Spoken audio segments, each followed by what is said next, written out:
8 मार्च 2014 की रात Kuala Lumpur international airport पर बाकी रातों की तरह ही शुरू हुई। मलेशिया एयरलाइंस की फ्लाइट MH370 एक रेगुलर रेड आई फ्लाइट बीजिंग जाने के लिए तैयार हो रही थी। यात्री बोइंग 777 में सवार हुए अपने आगे के सफर को लेकर उत्साहित। अनुभवी कैप्टन झारी अहमद शाह के नेतृत्व में क्रू ने प्री फ्लाइट चेक्स किए। लोकल टाइम के हिसाब से रात 12:41 पर MH370 अंधेरे में उड़ान भरी, जैसे दुनिया भर में चलने वाली हजारों फ्लाइट्स में से एक। कुछ ही घंटों में ये सोच टूटने वाली थी और एक ऐसी रहस्यमयी घटना होने वाली थी जो पूरी दुनिया को हैरान कर देगी। फिर 1:19 पर जैसे ही MH370 मलेशियाई और वियतनामी हवाई क्षेत्र के बीच में थी, एक ऐसी घटना घटी जिसकी किसी ने कल्पना भी नहीं की थी। ट्रांसपॉन्डर जो विमान की लोकेशन बताता है, वो बंद हो गया। कुआलालंपुर में एयर ट्रैफिक कंट्रोलर्स ने MH370 को अपनी स्क्रीन से गायब होते हुए देखा। उन्हें अपनी आंखों पर यकीन नहीं हो रहा था। विमान से संपर्क करने की बार बार कोशिशें की गई, लेकिन कोई जवाब नहीं आया। बस एक अजीब सी खामोशी छा गई। पूरी दुनिया सन्न रह गई। MH370 के गायब होने से दुनिया भर में हलचल मच गई। यह अब तक के सबसे हैरान कर देने वाले विमानन रहस्यों में से एक बन गया। इस रहस्य के केंद्र में मौजूद विमान बोइंग 777 आधुनिक विमानन की प्रगति का प्रतीक था।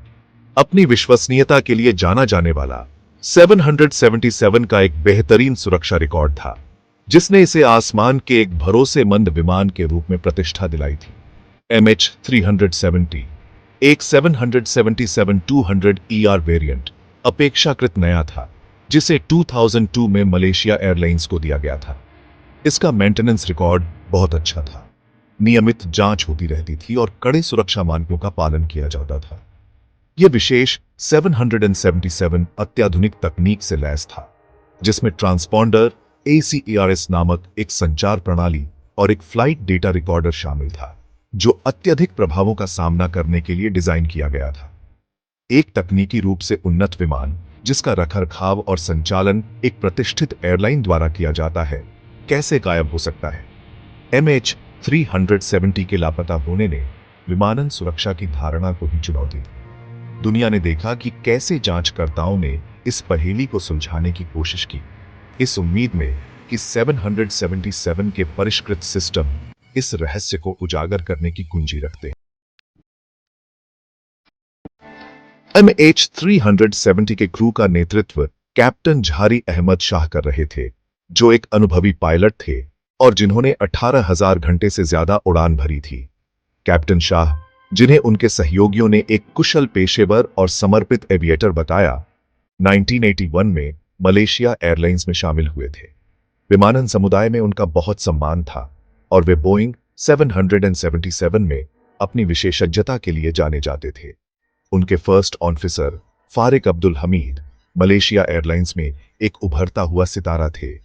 कैप्टन शाह से काफी कम उम्र के होने के बावजूद फर्स्ट ऑफिसर हमीद ने खुद को एक कुशल पायलट साबित किया था, जिन्होंने 2700 घंटे से ज्यादा उड़ान भरी थी।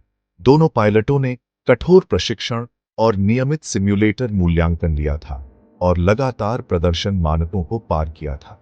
उनकी पृष्ठभूमि और प्रतिष्ठा ने क्षमता और व्यावसायिकता की एक तस्वीर पेश की, जिससे जांचकर्ता और दुनिया हैरान रह गई। क्या ये अनुभवी एविएटर, जिन्हें सैकड़ों लोगों की जान सौंपी गई थी, विमान के लापता होने में शामिल हो सकते हैं? अधिकारियों ने पायलटों की पृष्ठभूमि की जांच की, उनके निजी जीवन, वित्तीय रिकॉर्ड और यहां तक कि उनकी राजनीतिक संबद्धता की भी जांच की। MH370 में सवार 227 यात्री हमारी आपस में जुड़ी दुनिया का एक छोटा सा रूप थे। वे 15 देशों से थे। उनका जीवन संस्कृतियों, सपनों और आकांक्षाओं का एक मिश्रण था। उनमें छुट्टियों पर जाने वाले परिवार, महत्वपूर्ण यात्राओं पर जाने वाले बिजनेस ट्रैवलर्स और विदेश में पढ़ाई पूरी करके घर लौटने वाले छात्र शामिल थे। अनुभवी यात्री और पहली बार उड़ान भरने वाले, हर कोई अपनी उम्मीदों और चिंताओं के साथ अपनी सीटों पर बैठे थे। माता पिता अपने बच्चों को चुप करा रहे थे, दोस्त हंस रहे थे और कुछ यात्री किताबों या संगीत में खोए हुए थे, आगे की यात्रा का इंतजार कर रहे थे। उन्हें नहीं पता था कि उनका जीवन एक ऐसी त्रासदी से हमेशा के लिए जुड़ने वाला है जिसकी कल्पना भी नहीं की जा सकती। यात्री सूची ने इस त्रासदी की मानवीय कीमत का खुलासा किया। 153 चीनी नागरिक थे, जिनमें से कई दक्षिण पूर्व एशिया में छुट्टी बिताकर घर लौट रहे थे। 38 मलेशियाई लोग सवार थे, जिनमें कलाकारों और तकनीकी उद्यमियों का एक प्रतिनिधिमंडल भी शामिल था।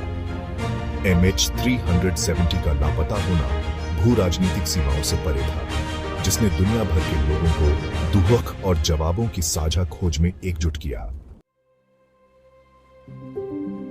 भाग 5, गायब होने का रहस्य, MH370 का अस्पष्टीकृत विचलन।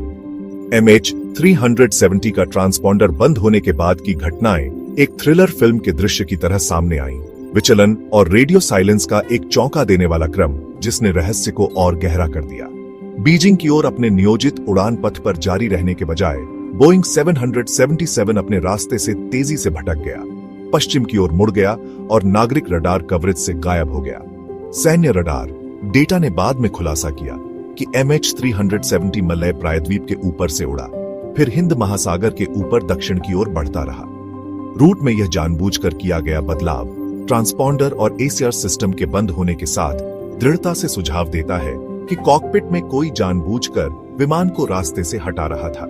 जानबूझकर रूट बदले जाने और प्रमुख संचार प्रणालियों को निष्क्रिय करने के बावजूद कोई संकट कॉल नहीं, पायलटों का कोई संदेश नहीं और किसी व्यक्ति या समूह की ओर से जिम्मेदारी का कोई दावा नहीं किया गया। MH370 की चुप्पी बहरी कर देने वाली थी, जिससे रहस्य बढ़ गया और जांचकर्ताओं के पास जवाबों से ज्यादा सवाल रह गए। भाग 6, MH370 की खोज, एक अभूतपूर्व प्रयास से मिले कुछ सुराग। MH370 के लापता होने के बाद अभूतपूर्व पैमाने और जटिलता का एक बहुराष्ट्रीय खोज अभियान शुरू किया गया। ऑस्ट्रेलिया के नेतृत्व में शुरुआती चरण में 26 से अधिक देश शामिल थे, जिन्होंने दक्षिणी हिंद महासागर के एक विशाल क्षेत्र की खोज के लिए विमान, जहाज और परिष्कृत पानी के नीचे के वाहन तैनात किए। इस कठिन प्रयास के बावजूद शुरुआती खोज से निराशा और दुख के अलावा कुछ नहीं मिला। पहला ठोस सुराग जुलाई 2015 में सामने आया, जब विमान के पंख का एक हिस्सा फ्लैपेरॉन संदिग्ध दुर्घटना स्थल से हजारों मील दूर रियूनियन द्वीप पर बहकर आ गया। हिंद महासागर के अन्य द्वीपों के तटों पर मलबे की बाद की खोजों ने इस बात की पुष्टि की कि MH370 का वास्तव में दूरस्थ जल में एक दुखद अंत हुआ था। हालांकि उस भयावह उड़ान में क्या हुआ, इसका रहस्य खोलने वाले महत्वपूर्ण ब्लैक बॉक्स के साथ विमान का मुख्य मलबा मायावी बना रहा। भाग 7, कई सिद्धांत, MH370 का क्या हुआ होगा। MH370 के लापता होने के लिए एक निश्चित स्पष्टीकरण के अभाव ने अटकलों, सिद्धांतों और षड्यंत्र के सिद्धांतों की एक झड़ी लगा दी। विशेषज्ञों और सामान्य लोगों ने सीमित सबूतों के साथ जूझते हुए कई तरह के परिदृश्य प्रस्तावित किए, जिनमें से प्रत्येक के अपने समर्थक और विरोधी थे। सबसे प्रचलित सिद्धांतों में से एक पायलट आत्महत्या की संभावना के इर्द गिर्द केंद्रित था। यह सिद्धांत, हालांकि समझना मुश्किल है, जानबूझकर रूट बदले जाने और संचार प्रणालियों को निष्क्रिय करने के कारण लोगों का ध्यान अपनी ओर खींचा। एक अन्य सिद्धांत ने कहा कि MH370 एक अपहरण का लक्ष्य था, संभावित रूप से एक आतंकवादी संगठन या किसी दुष्ट राज्य द्वारा। हालांकि किसी भी समूह ने जिम्मेदारी नहीं ली और अपहरणकर्ताओं, यदि कोई थे, से संचार की कमी इस सिद्धांत में एक महत्वपूर्ण कमी बनी रही। यांत्रिक विफलता, हालांकि अन्य सिद्धांतों की तुलना में कम नाटकीय, एक संभावना बनी रही। कुछ विशेषज्ञों ने अनुमान लगाया कि एक विनाशकारी विफलता, जैसे आग या एक विस्फोटक डिकम्प्रेशन, चालक दल को अक्षम कर सकता है, जिससे विमान ऑटो पायलट पर तब तक उड़ान भरता रहा जब तक कि उसका ईंधन खत्म नहीं हो गया और वह दुर्घटनाग्रस्त हो गया। भाग 8, रहस्य बरकरार। 2025 में MH370 जैसे जैसे 2025 सामने आया, MH370 का रहस्य बना रहा, जो अज्ञात की स्थायी शक्ति की एक भूतिया याद दिलाता है। समापन की कमी के बावजूद जवाबों की तलाश जारी रही। बढ़ी हुई सोनार क्षमताओं वाले स्वायत्त पानी के नीचे के वाहनों सहित पानी के नीचे की खोज तकनीक में प्रगति ने आशा की एक किरण पेश की। अप्रैल 2025 में ओशन इन्फिनिटी, एक निजी कंपनी जिसने पहले MH370 की खोज की थी, एक नए अभियान पर निकली। अत्याधुनिक स्वायत्त पानी के नीचे के वाहनों का उपयोग करते हुए और बिना खोज के, बिना शुल्क के समझौते के तहत काम करते हुए, कंपनी ने नवीनतम बहाव विश्लेषण के आधार पर उच्च संभावना वाले क्षेत्रों के रूप में पहचाने गए 4 विशिष्ट क्षेत्रों पर अपने प्रयासों पर ध्यान केंद्रित किया। हालांकि मौसम की स्थिति से बाधित खोज को कई हफ्तों के बाद स्थगित कर दिया गया था। भाग 9, MH370 की विरासत, अनुत्तरित प्रश्न और समापन की तलाश। MH370 के लापता होने ने दुनिया पर एक अमिट छाप छोड़ी, जिससे विमानन सुरक्षा प्रोटोकॉल में महत्वपूर्ण बदलाव हुए और हवाई आपदाओं में खोए लोगों के परिवारों के लिए समापन के महत्व पर प्रकाश डाला गया। त्रासदी ने हवाई यातायात नियंत्रण प्रणालियों में कमजोरियों को उजागर किया, जिससे विमान की वास्तविक समय पर ट्रैकिंग और संचार प्रोटोकॉल को बढ़ाया गया। MH370 में सवार लोगों के परिवारों के लिए समापन की कमी एक भारी बोझ बनी रही। वे अनिश्चितता की स्थिति में रहे, अनुत्तरित प्रश्नों और अपने प्रियजनों के भाग्य के बारे में अनिश्चितता से प्रेतबाधित। MH370 की विरासत विमानन सुरक्षा के दायरे से आगे बढ़कर मानव मानस में फैल गई, जो जीवन की नाजुकता और हमारी समझ से परे रहस्यों की एक कठोर याद दिलाती है।